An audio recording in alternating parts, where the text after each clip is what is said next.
Falcon scam కేసులో ED దర్యాప్తు ముమ్మరం చేసింది. స్కామ్ ప్రధాన నిందితుడు అమర్దీప్ ప్రైవేట్ జెట్ను సీజ్ చేశారు. జనవరి 22న ఇదే ప్రైవేట్ జెట్ విమానంలో అమర్దీప్ దుబాయ్కి పారిపోయినట్లు ఈడీ గుర్తించింది. 850 కోట్ల స్కామ్ కు పాల్పడినట్లు ఈడీ ఇప్పటికే గుర్తించారు. స్కామ్ లో వచ్చిన డబ్బులతోనే 14 కోట్లతో విమానం కొనుగోలు చేసినట్లు తేల్చారు. ఈ కేసులో అమర్దీప్ సహా కీలక వ్యక్తులు పరారీలో ఉన్నారు.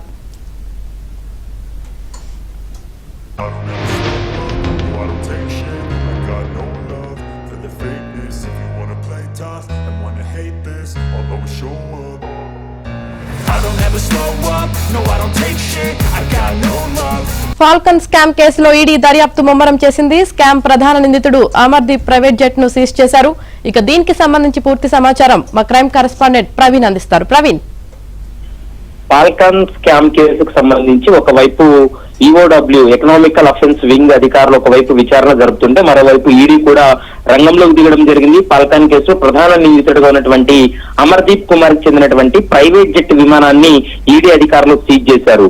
ఫాల్కన్ కంపెనీ పేరుతోటి సైబరాబాద్ కమిషనరేట్ పరిధిలోని 800 ఇక్కడ ఒక ఆఫీస్ ఏర్పాటు చేసి దాదాపు 850 కోట్ల వరకు కూడా పెట్టుబడుల రూపంలో ఆకర్షించి పెట్టుబడులు పెట్టించి 850 కోట్ల వరకు కూడా వీళ్ళు స్కామ్ చేశారు.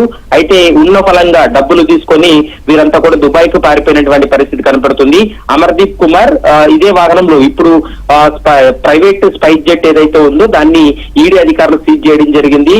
అదే విమానంలోనే జనవరి 22వ తారీఖున హైదరాబాద్ నుండి దుబాయ్ కు పారిపోయినట్లు కూడా ప్రస్తుతం ఈడీ అధికారులు గుర్తించారు. ఫాల్కన్ స్కామ్ లో వచ్చినటువంటి డబ్బులతోనే దాదాపు 14 కోట్లు పెట్టి ఈ విమానాన్ని అమర్దీప్ కొనుగోలు చేసినట్లు కూడా ప్రస్తుతం అధికారులు కూడా గుర్తించినటువంటి పరిస్థితి అయితే కనబడుతుంది. అయితే ఇదే కేసులో ఫిబ్రవరి 10న Cyberabad police falcon directors Pawan Kumar తర్వాత కావ్య నల్లూరిని అరెస్ట్ చేసి జ్యుడిషియల్ రిమాండ్ కూడా తరలించినటువంటి పరిస్థితి కనపడుతుంది.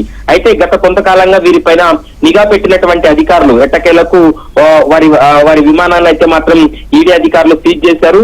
ఇక దుబాయ్ లో ఉన్నటువంటి అమర్దీప్ కుమార్ ను ఖచ్చితంగా రప్పించాలనేటువంటి ప్రయత్నాలు కొనసాగుతున్నాయి. కాబట్టి ఆ కేసుకు సంబంధించి కూడా పూర్తి స్థాయిలో ఈడీ దర్యాప్తు కొనసాగుతుంది. మరికొంతమంది పరారులో ఉన్నారు, వారి కోసం కూడా గాలింపు చర్యలు అయితే కొనసాగుతున్నాయని చెప్పుకోవచ్చు. Right, thank you Praveen.